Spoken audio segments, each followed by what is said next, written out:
So good morning, everybody. This is the first week of May 2022, and we're out here in the southern vineyard with Jerry this morning. He's doing some subtropical training, so he's going to explain what he's doing. So good morning, Jerry.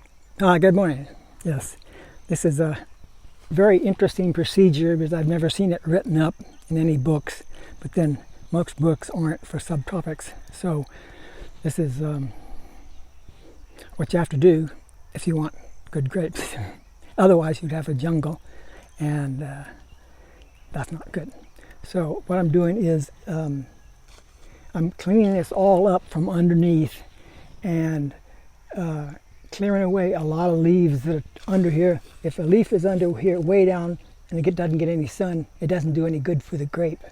So that they're being cut off, and this is where the Chinese beetles help you find out which ones you want to cut off. Like you can see these guys here, these are Chinese beetles are just chewing down, and pretty soon that'll be just a and it doesn't help the grapes at all. So you can come through and you can just nip those guys off.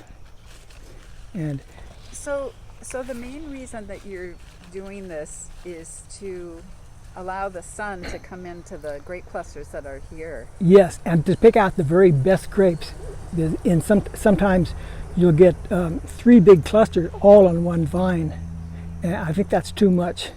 So I'll take that smallest one and cut it off, so you get two really big clusters rather than 2.5 clusters. So would that be something that you would always do? This is what I've come to do over time. Yeah.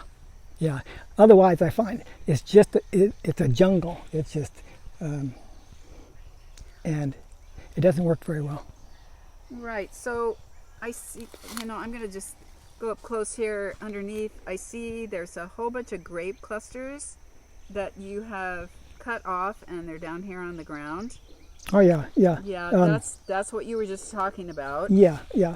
These are this had 3 clusters on it, and so I took the smallest one off. So these are this would be the cluster. And what's this variety called? Let's see. This guy is. Is this Tamiyami? Yeah, this is Tamiyami. Yeah, Tamiyami. Yeah. So wow, those are big clusters this year. Yeah, they're really How big. many years do you think this particular grape has been in the ground? This is about a 4-year-old. 4. Yeah. Wow, that is impressive, because when I look down into the center here, Yeah, there's all kinds of grapes. there are really a lot of grapes here. Yeah.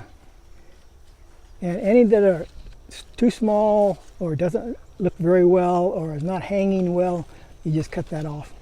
Like here's a little one. It's like a little side one. It's a little side one, and it's not very big, Take the whole so thing off. it's out. Yeah. So how many times do you think you need to go through the vineyard and do this during the fruiting season?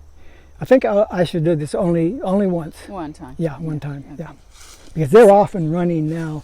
You can see some of the.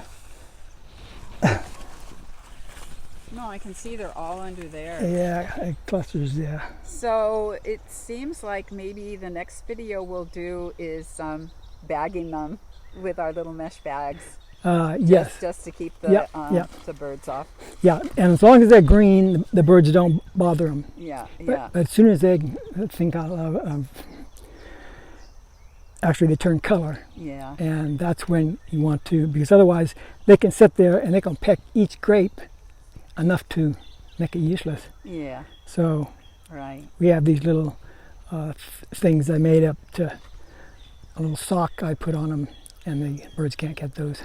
Well, we'll get to that, and we'll do that next time we see you. Maybe we'll catch up with that part of the grape process. And thanks a lot, Jer. Yep. Okay. Amen.